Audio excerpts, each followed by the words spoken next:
Hello and thank you for joining the Thursday edition of Journalist Hangout. I'm Ayodele Ozugbakun.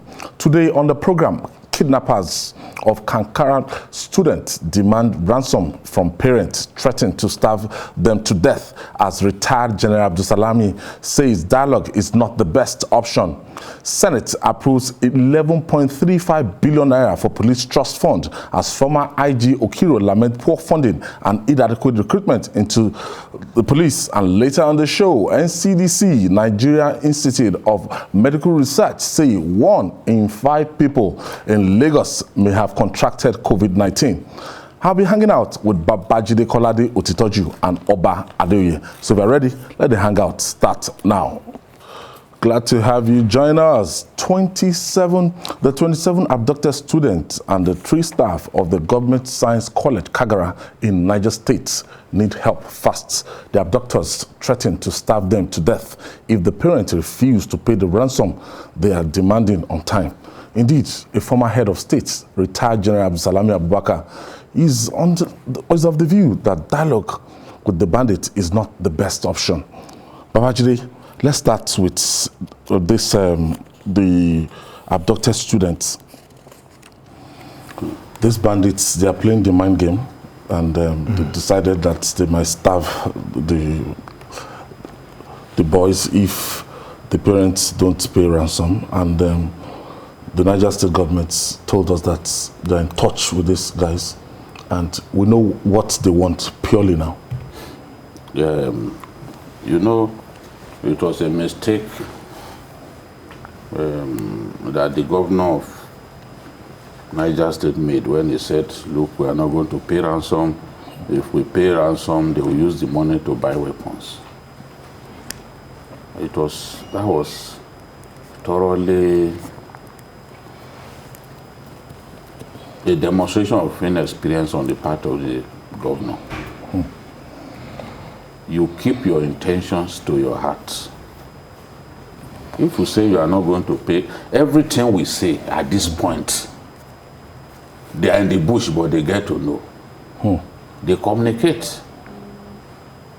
When they want to talk to their own people, because they have people on ground in the town, and even in the state capital, when they want to talk to them, they move to places where they know there will be network. So they were told that the governor made that remark. Yes, since that time, the government has been negotiating with them. Both the federal and state government come together. They've been using intermediaries to reach them. But that statement is what they are still holding on to. And the fact that the negotiation is taking so long, they are already agitated and believing that, okay, since the governor said that they are not going to pay ransom, that's why this matter is taking this long. Those children every day. They don't have the patience to even feed such a number of people consistently. And for every day that they spend there, those children will be suffering severe beating. You can see that those of them who were released, those travelers, they said even women were being beaten. The longer they stayed in the bush, the more these guys were beating them. We are dealing with animals. Sheikh Gume may be deceiving himself and say, oh, these people, they are not so bad, they kill people in error and all that rubbish that the Sheikh is saying. But the truth is, these guys in the bush, these bandits, they are not human beings. They don't behave like human beings. They're ready to kill. Anybody who is not retarded, will not simply make a career out of catching people, suffering people, killing people, spending so much money to acquire weapons in the name of simply catching innocent people. People now can't move freely in their country. They can't travel. Traveling used to be fun. But if you travel now, there is an idiot in the bush waiting to catch you and then begin to beat you. Make you to walk several kilometers. Yes. And when, rather than show empathy to victims, a man who goes by the name of a sheikh is showing greater pity for the bandits rather than their victims. And he's saying all kinds of things. Rubbish. Somebody, a non-government actor, permitted to be going around and be saying all kinds of things, appearing to now deodorize bandits, make bandits look like extremely nice people who only kill in error. The question I want to ask the Sheikh is, these same bandits, they killed the security men of the Emir of Potiskum. They slaughtered no less than 8 persons. These same bandits attacked I think Emir of Yauri or so, killed the policemen who were guarding him. So those ones who are killed in error, they don't kill for fun, they kill in error. Look at what these bandits are saying to demonstrate to you that we are in trouble. You put ourselves in this mess. Now they are saying, you think I don't know what you people are doing? I can tell you how many security vehicles are in Kagara as we speak. He's now saying, wherever you go, he is watching you. That means they are all spy. If you want to do this deal, go ahead. From God we come and to him we will return. Even if you put together the entire security forces of Nigeria in Kagara, I have eyes all over Kagara. Whichever step you take in Nigeria, I swear, I will know. You people are saying they should not pay us. That if they pay us, we will use the money to buy weapons. With whose money did we buy our weapons? If we don't have weapons, you will just send security agents to kill us and take the children. Yeah. If I want Kagara to be in peace, it will be in peace. If it is not going to be in peace, it will go in pieces from here until Ilorin. If I die in this process, I have children that I have instructed that if I die, that I don't want Kagara to be peaceful if we don't do as I say. Can you imagine? They're even mocking. They say governors are saying we should not be given money because we are going to buy guns that Allah provides, and you are boasting about it. Look at the arrogance with which outlaws are speaking. They've in held our country. the Federal Republic of Nigeria into ransom. As in, that is why you can have this They kind of killed the security men of Emir of Kaurana Moda. When I say Yauri, I meant Emir of Kaurana Moda. So it was actually in error that they killed those people. These people have been killing people for fun. 50 persons were kidnapped in Katsina a couple of days back. So it is in error that they are doing all those things. Sheikh Gumi wants us to begin to think that those guys are like militants. Oba, the situation we have in our hands, we are dealing with bandits, we're dealing with thousands of them. Criminals. Thousands of them. From Katsina to Zamfara to Niger, gradually to Kaduna, coming towards the south. Coming to the south. In Osun State, in Oyo State. It's a serious situation we have found ourselves, Ayo. And I think the passion with which Babajide, just spoke now, as he was speaking, each word of his sentences were just dropping and hitting me hard. That are we in a country ruled by a government? Do we have a government in place in this country? At the state level, at the regional level, at the federal level, do we have a government in place for criminals, outlaws to speak in such a manner? And if you read this report in the media, if you do content analysis of all of this report in the media, you feel so bad that we live in a country that the primary objective of any government is just to provide security of lives for lives and property. But here we are. School children cannot go to school to learn in peace anymore. And we keep shifting the blame. I was listening to the governor of Niger State, during his first press address. And he was trying to make excuses where there is none. He was trying to just make the matter look like it's beyond there. Really, the governor may not have security architecture that he personally supervises. But he is still the chief security officer of that state. And this again underscores the need for regional outfit like Amotekun and the rest of them. I think it's high time the governors of the north needed to come together and put all hands on deck if the federal government is not forthcoming, you need to find a solution to this problem.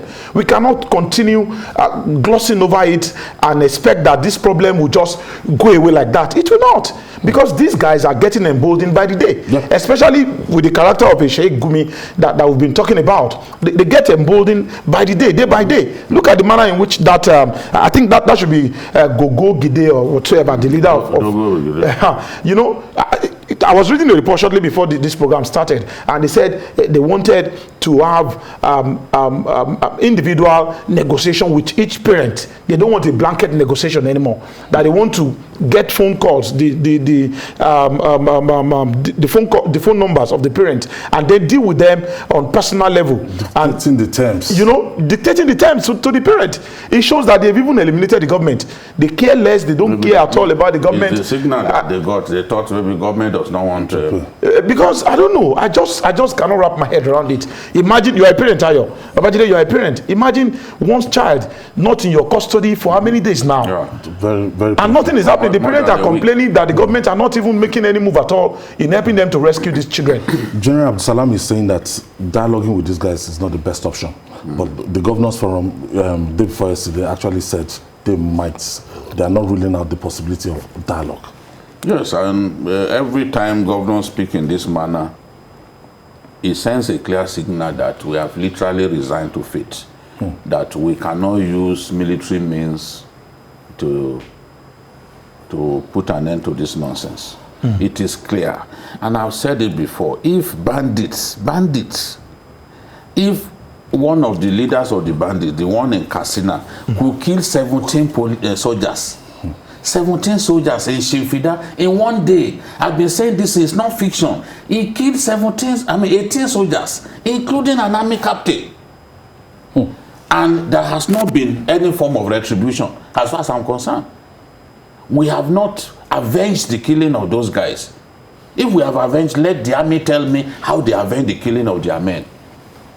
If he can get away with killing those people, and we have not heard any story that guy has been taken out, let them tell us if they have taken him out, because we know who he is. We know the leaders of these bandits. I've been talking about Dogo Gide for over a year. We are now just knowing him. People are seeing his picture for the first time. I've been talking about him since he killed Buhari Daji. I've been talking about him, and I said he moved from Zamfara to Niger. Now it's clear to everyone that I said the truth, because when they killed Buhari Daji in Zamfara, inside Dan Sadao forest, he knew that Buhari Daji's people would kill him. So he had to leave that place and went to Niger. I have been talking about it.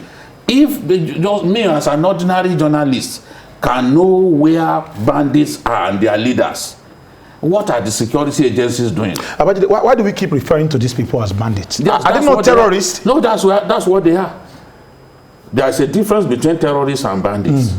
Sometimes terrorists, their own motive is usually political. They want to unseat the government. These ones are now out to unseat government. They are out to make money. Just want to make the country ungovernable. ISIS, for example, by their modus operandi, is a terrorist group. They want an Islamic state of their own in the Middle East. Levant region. Yes, and they actually succeeded to an extent. That's why they call themselves Islamic State. These ones are not asking for Islamic State. They are not making political demand. They are simply kidnapping people and making money. That's the way bandits work. We can't simply lump everybody together. Boko Haram is committed to the setting up of an Islamic State. They do not pretend about it. They are terrorists. And they are using the instrumentality of terror to try to achieve their aim. Where they have an opportunity, they set up a base there. And then force the people to abide by the Sharia code. These bandits are not telling you anything about Sharia code. They are simply kidnapping people and making money. So when we simply say some of the actions may be consistent with the activities of terrorists. But they are first and foremost bandits. That's who they are. It's your money that they're after. After economic They are not gains. making political demands from government. We can't lump them together. Boko Haram may be doing some banditry as a means of making money and funding their own mission. But when you listen to Boko Haram leaders talk, they are still committed to that, to the forming of that Islamic state where they are. Oba. So this is the thing. They are bandits. The governor of Bauchi State, Governor Bala Mohammed, makes U-turn, tell herdsmen not to carry AK-47. And from the outcry since last week, because it's very difficult for Nigerians to actually, keep quiet, not to react to what the governor actually said about herdsmen carrying AK-47 to defend themselves. The man actually reminded me of my grammar class back in secondary school when he said that the use of AK-47 is a figure of speech. I was wondering what kind of figure of speech that could be. Look, the leaders, northern leaders particularly, I think they are part of the fuel of this so-called crisis that is being visited on that region by their statement and their approach to issues like this. I don't know, maybe they are scared. I don't know, maybe it's for religious purpose. I don't know, maybe for ethnic purpose. I just don't know the kind of sentiment attached to issues like this. If a criminal group operates at this level in a region like that, and you have someone like the governor of Bauchi State making such a statement, then it tells you that there is more to this problem than what meets the eyes. Now, I actually wanted to talk about going to the root cause of all of this. Many years back, stories like this are strange to us in Nigeria. But, of a sudden, we started hearing the stories back to back. Like, they will see on the street. It's just like back-to-back kind of stories. What are the factors responsible for this? The Yoruba will say, hey man, you are carrying a load and the load is bent. You say, you are looking at the load. You are not looking at the legs of the one carrying the load. Misgovernance over time. Misgovernance over time. How much solution have we proffered to that problem? If a governor is saying this, it tells us more about this, the main problem. What about source of funding? Babajide was reading something on the phone earlier on, and he was talking about the leader of the bandit there was talking about Allah giving them money, to buy weapons. I nearly, These are people who don't believe in God. I nearly laughed when that part was read. Where do they get funding for their weapons? We need to look at all of this before solving all of these problems. I have a caller. James is calling us from Lagos. James, thank you for joining us. Good evening, Babajide, and I greet you all. Good evening. I wish for my country, Nigeria. That is the next thing we should be talking here. Yes. It's so painful and so shameful that we are negotiating with criminals, and we call them bandits. It's as good as you are negotiating with armed robbers. If Gumi, the man called Gumi, can negotiate with those people, knows where those people are, I see no reason why the DSS cannot tell us where those people are. The same DSS that came up and said, okay, there was going to be a plot, and there were going to be people hijacking stores in Nigeria. They cannot tell us where those criminals are. Now we are having children under custody of criminals, and they are trying to kill people and slaughter people like rams, like goats. And we said we have the system. The system has failed us. This system has failed Nigeria. Thank you very much. And I hope God bless Nigeria. Thank you, James. Thank you, James. Thank you, James. We continue to be optimistic, and it's but the situation we have, this is unprecedented, and it is. It didn't just happen during this administration. It didn't just start today. Yes. It took time. It took years. It didn't start under this administration, but even a blind man knows that it's a lot worse now. It's a lot worse now. No one is saying that, oh, this problem began with Buhari. No. Even one of the bandits at the Daily Trust interview said, we started this thing since the creation of Zamfara State.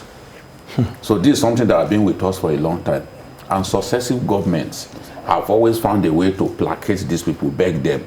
These bandits killed 13 soldiers inside Sadao Forest. In Zamfara State. Nothing happened to them. What happened? Government now began to negotiate with them. So we always negotiate from the position of a weakling. That if we don't negotiate, it will get worse. We cannot trust our armed forces to get the job done. Yes, that's to why get to the root of it. Get the job done. That's because why the army. We're like postponing the. We've been postponing the evil day. Now we have it done. I asked the governor of Katsina. I said, "Why are you negotiating with bandits?" I went to see him. Why are you? He said that they had done everything possible. They had provided all the support that they could give to the military. And that they cannot be watching these people killing their people. So they've given up? Yes, so at that point they had to look for another means of solving the problem.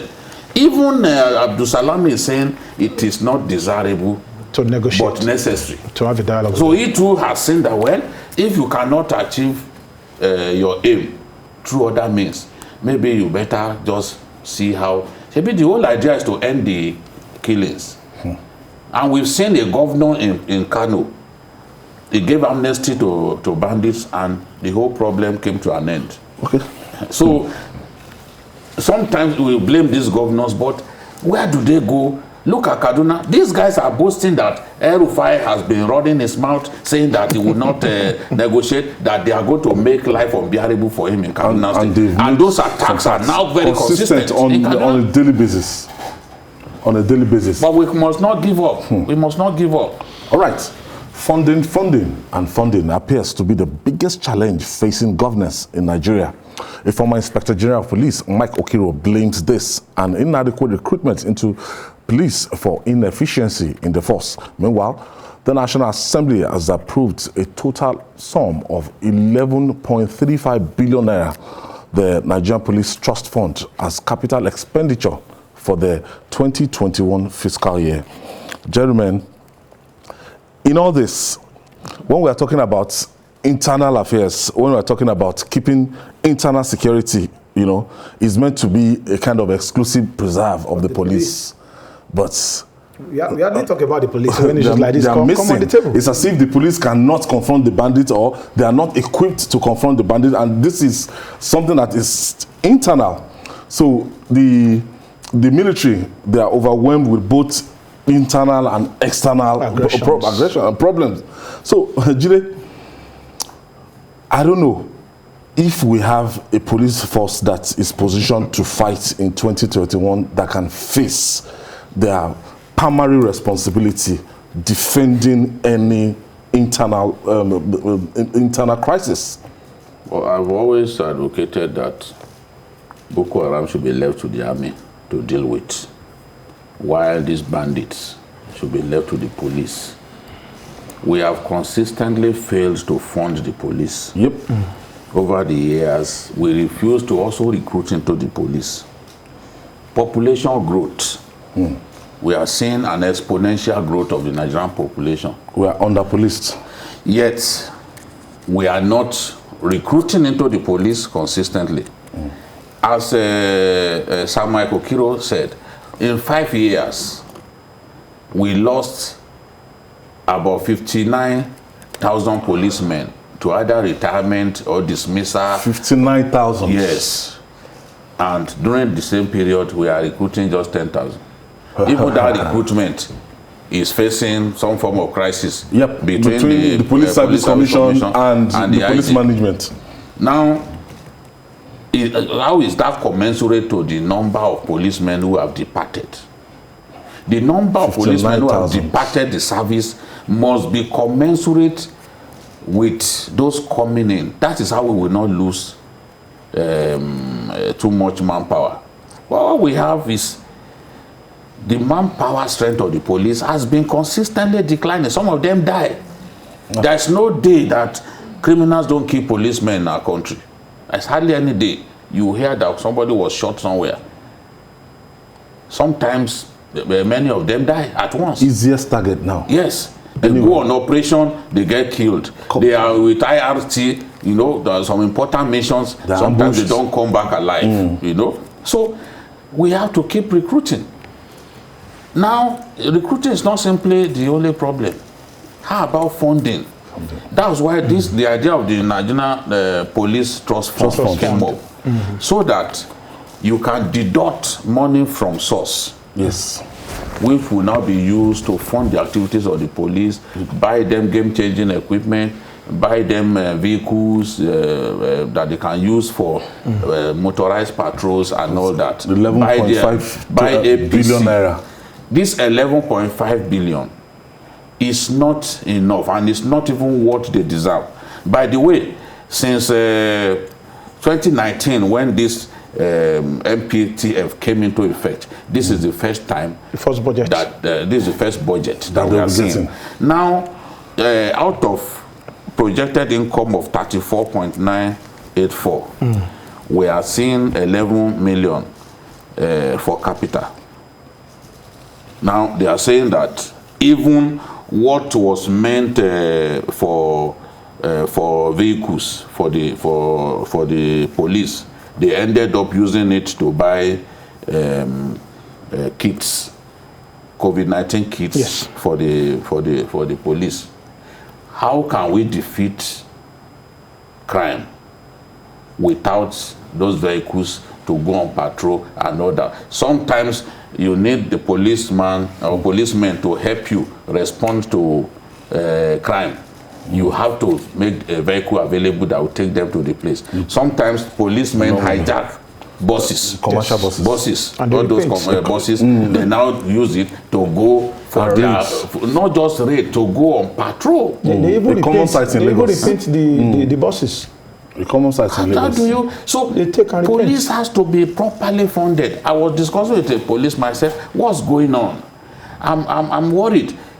These police stations that were damaged, set ablaze by apparently deranged protesters. When are we going to have them repaired? So that policemen can sit down, do their job of combating crime in a conducive atmosphere, so that they can think, map out strategy. How do you map out strategies on your feet? You need to sit down. You need to be able to sit down and plan. But what do we have? And then policemen who excelled in the job of securing our country must be routinely promoted. Doing this NSAS thing is part of the setbacks that they suffered.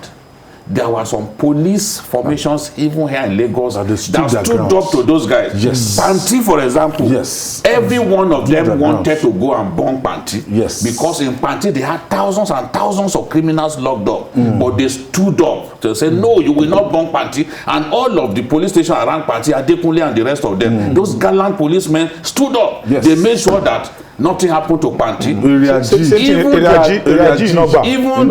Even the assistant commissioner of police, he broke his leg and lost a tooth. Yes, during that crisis. Have they promoted all of those who deserve to be promoted? Have they recognized them? Have they recognized as that man, for example, who led his team to make sure that Panti was not burned? Have they promoted him? Has it been applauded? Have they promoted him? Because this is something that we need to find out. We'll take this break. When we come back, we'll talk more. It's still Journalist Hangout. We'll be right back after this breakdown. Please stay with us. It's a multi-award winning program from the television of the year, TVC News. And Oba, looking at this crisis or looking at this situation, we are faced with the welfare of the Nigerian police. And a lot of people will tell you that, look, that so many things, they're not kitted. It's terrible, Ayo. There's no... They pay for their kits. There's no denying the fact that they buy bullets. Nigeria is grossly... They buy bullets? Yes. Themselves? They buy bullets. That's coming to me as news. Because that's the height of it. That's the height of it. Most policemen will know that I'm saying that's the height of it. If I have to bring money from my pocket to buy a bullet, then I'm free to use the bullet the way I want to use the bullet. You know, so most of these problems we see, you know, on the surface, we really don't know what the Yoruba call Onilu Irumi, the one that drums for them beneath the water. Most of these problems we see, look at what Jide just said. Just happened to someone dipping his hand into his pocket, the money that is meant for him to buy bullets to police Nigeria. It's so pathetic, Ayo. There's no denying the fact that Nigeria is a grossly under-policed state. The facts are there, staring us straight in the face. If it's up to 300,000 to 200 million But it people. becomes worse when you now see that these policemen who are working around the clock are not being treated the way they ought to be treated. I must give kudos to the National Assembly for making this budget possible. This is the first time that the budget for the trust fund will be passed. And the chairman of the National Assembly, that's the Senate President, you know, advised the police authority that they need to do everything within their power to make sure that this budget works for the purpose that it has been passed for.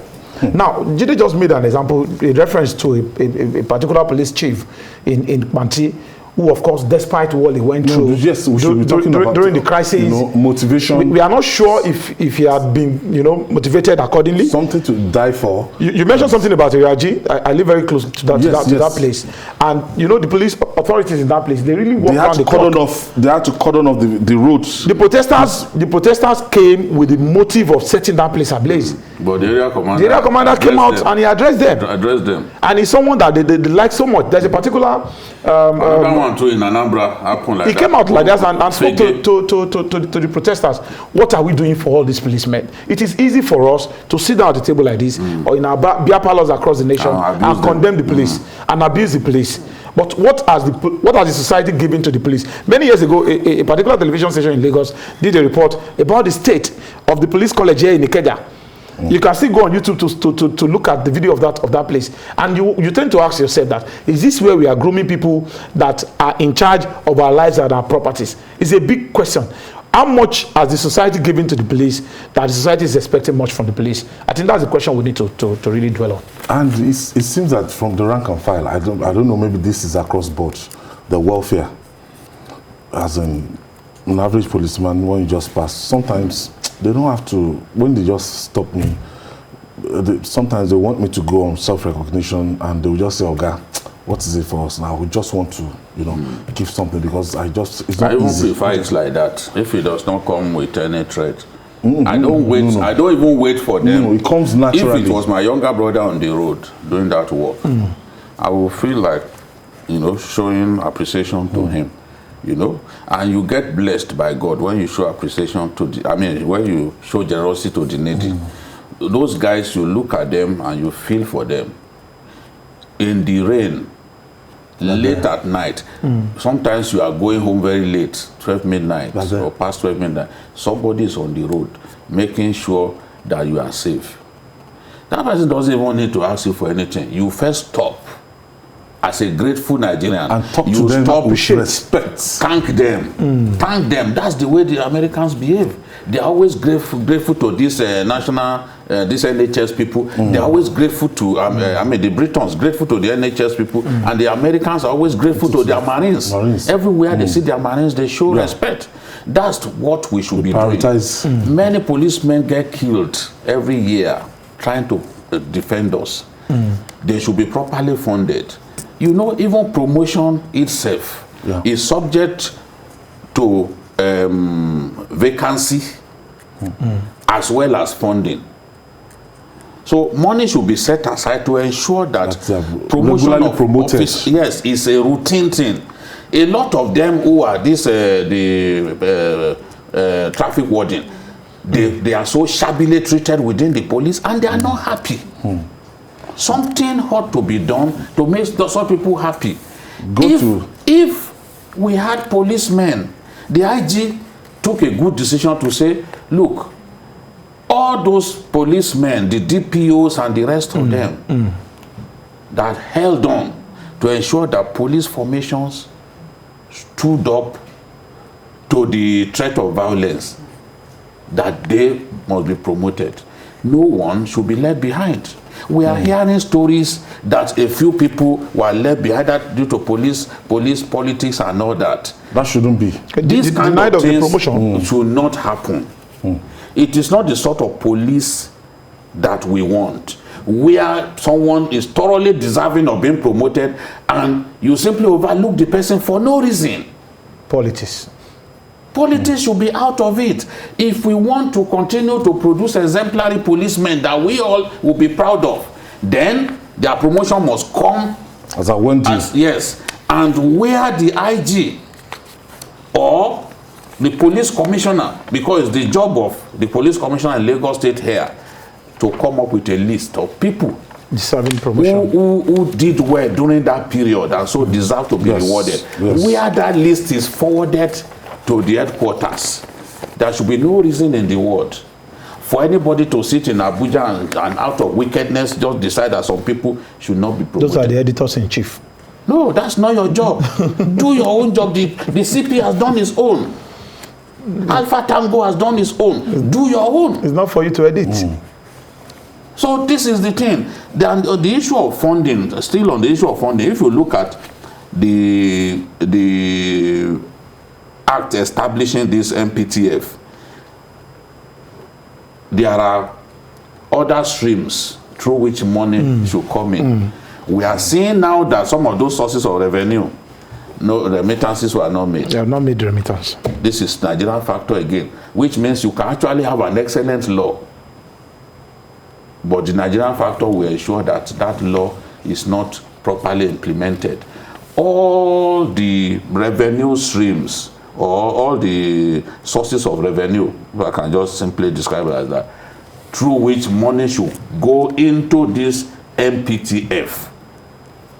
The Senate and the executive must ensure that those monies go in there, because that's how the police can be properly funded. And every year they announce that, oh, police will get also billions, but they don't release all the money. They don't release, they simply release a fraction of it. To be disbursed. They simply release a fraction of it. And you expect it has to stop, yes, because where will they find the money? When you do not release money to them. Sometimes they release money towards, the last quarter, and it is not even everything. And sometimes they delay their salaries. They delay, yes, for months. For months. For months. And you want them to... And you expect miracles. 4 months, you see police... So when they turn their guns against Ayo Zubaku now, they will say, why are they behaving like that? When you treated them shabbily, they will use their guns to try to make more money for themselves. Especially the bullet they bought by themselves. Honestly, that's just so unbelievable. It's so sad. unbelievable. It's sad. Now, if you want to look at even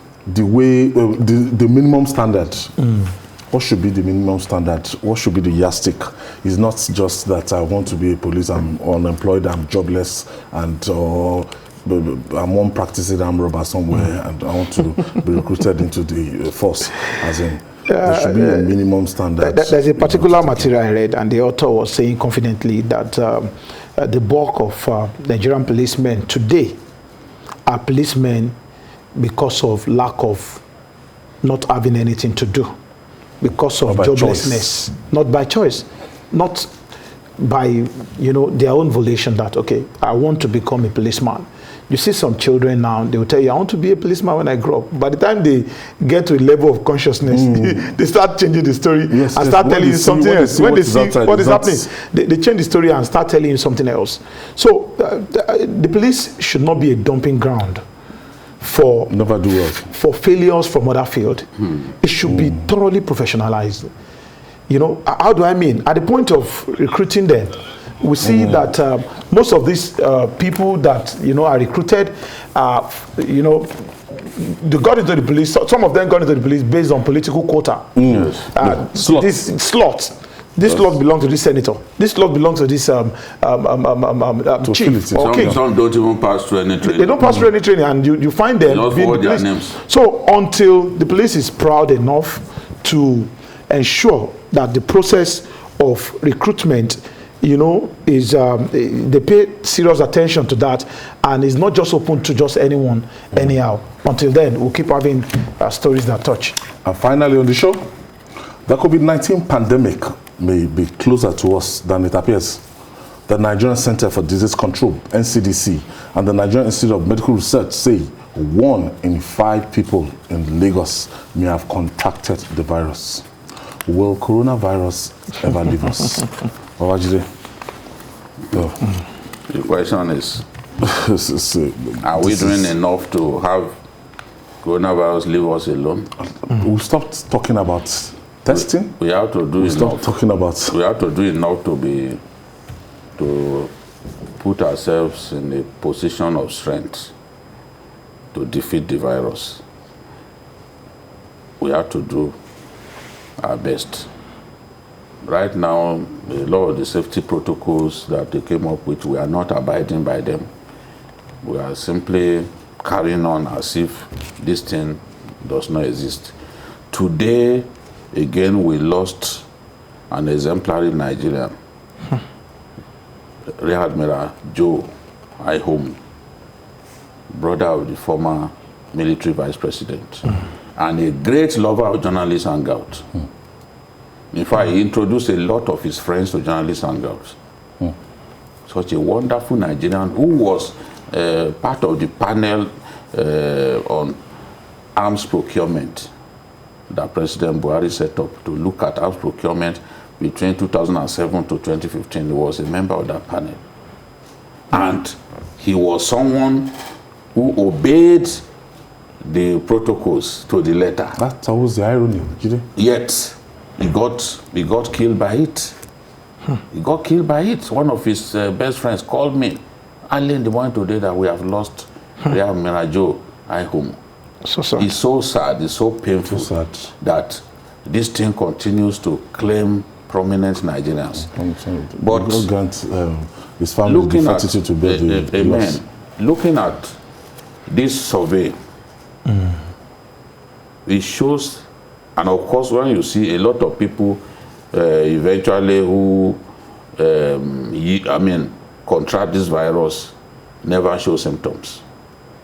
Some of the governors that did the test and they were found to be carrying the virus, they never showed symptoms. It's symptomatic. That's the most dangerous. Yes, And you the take governor it, of you spread it governor out. of Ekiti, governor of Ondo, governor of Oyo, they never showed symptoms. So I'm not surprised when this survey shows that Lagos State 23% prevalence of the COVID-19 antibodies, and Enugu State too 23%, meaning that 1 in 5 Lagosians may at one time or the other Potential have carrier. contracted the thing. You know, you could contract it on its own, your immune system prevails over it, and then Even without a test, you Yes. may not even know that you will not know, you've and contracted then it. You survive. You survive. You get free of it and all that. So it means that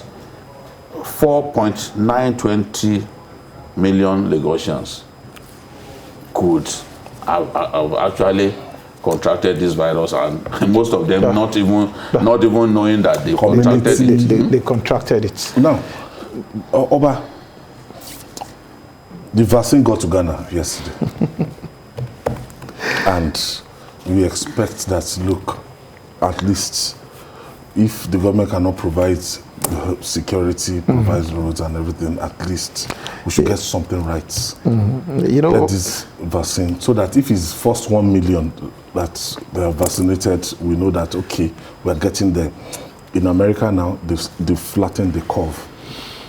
The thing is going down just because of the efficacy of the vaccine. When you mentioned that the vaccine got to Ghana, you know, I laughed because I knew you were going to, maybe in your mind, you were wondering when it would get to Nigeria.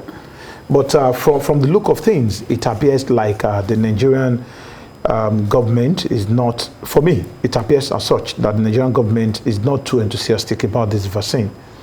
Because as we speak right now, there is no known strategy or plan that have been mapped out for this but vaccine. they keep talking about it. They keep talking about it. But we should be expecting it sometime. But really, we have not seen any. Next month. We have not seen anything to really convince As of us. last month, they told us that this Talk. month, as at this. Ayo, talk. Cheap. When are you going to roll out the plans? When are you going to tell us? How is it going to be? Let's see concrete. How is it going to be? How is it going to be? To bring in the faucets. Oh, how is it going to be inoculated? How are you going to inoculate the people? Is it going to be by federal system, state? Is it coming to quota system again? So those are the questions we need to ask ourselves. And the painful part is, as we bring this to close, the painful part is that this new strain of the coronavirus is more contagious than the one that we've always dealt with. Let's take this break. When we come back, we'll talk more. Stay with us. Thank you for staying with us. Now we are looking at this community spread, Babajide, and right now, seeing the way we are going about our lives, people have started partying, and they've gone back to our old lifestyle. Yes, they are wearing face masks, but in a lot of places you see them wearing face masks, but there's no social distancing. That's not to chain mask. Social distancing itself is not even. If you really Keeping to want the to non-pharmaceutical defeat these protocols. things, stop the parties outright. Stop the event centers from hosting gatherings. Stop it. Because if you do not do that, people would keep hosting those parties. Flouting In the the rules. beginning, you will see evidence of what is it called, physical distancing. But the truth is, After some time. in the course of that party, people will be hugging themselves. Yep. People You get would, carried away. Yeah, they get carried away. They Want to dance? I've not seen you. People, they will be High five. giving themselves high fives and all that. In that process, when you even hug yourself, you breathe it into each other's noses. You are infecting people. Yes, physical distancing had been established, but the hall may actually not exceed 50% as stipulated. Yep. But where you can't stop people from hugging themselves, they have not seen each other for a long time, they are hugging each other. At the end of the day, And you are putting on the chiller, and you don't have the windows opened. Yes. So you are freely circulating the thing. Under the same atmosphere. That's why I could keep seeing people who faithfully respect these safety protocols being knocked down by it. Because you cannot be too Careful. safety conscious. it's just For me, if I have my way, I will say all those event centers, no. And if we even allow churches and mosques, to open, they have to be strictly monitored. We lack the capacity to monitor these people effectively. That's why we have this situation. I think it's because people in authority have not led by example. We have seen events even shown on national TV of people who should know, who should obey these protocols, who should, respect these protocols, flouting the rules flagrantly. And I laughed when some days back the Lekki Tollgate protesters were arrested, and when they got to court, part of the cases against them is that they flouted COVID-19 protocol. I said, this hypocrisy will not kill us. Hypocrisy kills more than coronavirus itself. Hypocrisy is a major problem here in this part of the world. Okay. You see Look a at lot of the people vision, wearing. we're back to the old Amber Star. Look at. You see a lot of people wearing face that's the masks. one that the They are not Lagos wearing the government- face mask because I think they closed this place. they want to, protect themselves, or because they are wearing the face mask for the fear of being apprehended or arrested. Yes. Hypocrisy will not kill us. A lot of people who carry the face mask, and it's no longer a face mask, it's now a shin mask. I saw a picture of someone wearing it even on his head. Well, it's part of fashion now. It's a fashion item right now. You see that they will be wearing the same clothes, until we the same defeat Ankara with hypocrisy, their COVID-19 or coronavirus will continue to stay with us. The people in position of authority need to lead by example. I've seen that all of them they are tired now. Everyone they are tired. seems to be tired. Everybody's tired. Yeah, Jide, on a serious note, if you look at the people we've lost to COVID-19 and people that, that this thing keep claiming, and some people are still in the hospital, they are down now. When you go to the IDP, the center, you know that, look, it's better we keep to these safety protocols than, at the end of the day, than being sorry. Yes, it's better to protect ourselves than be sorry. Already now, 2.49 million people have died globally, and the US, 500,000. more than 500,000 are dead yes. already. That was minute back. Now it's 2.5 million, more than 2.5 million. Yes, so Globally. and in our country, we've already also Over 1,000. exceeded in terms of the number of people who have been lost to the thing. Lagos alone, 403 deaths. Yep. As, Lagos has recorded 55,000 cases. So, and this survey, they admitted that it was grossly understated. Yeah, The facts are grossly understated because how many samples did they use? They did 10,000 samples, individuals in 4 states. That can never be representative. A lot of people, 10,000 died and they buried them. Yes. Without any record, without even getting to the hospital. They won't wait. 4 o'clock, if you're a Muslim, you're buried.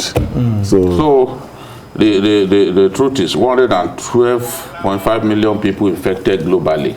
It's still a dangerous virus, and we have to keep ourselves safe.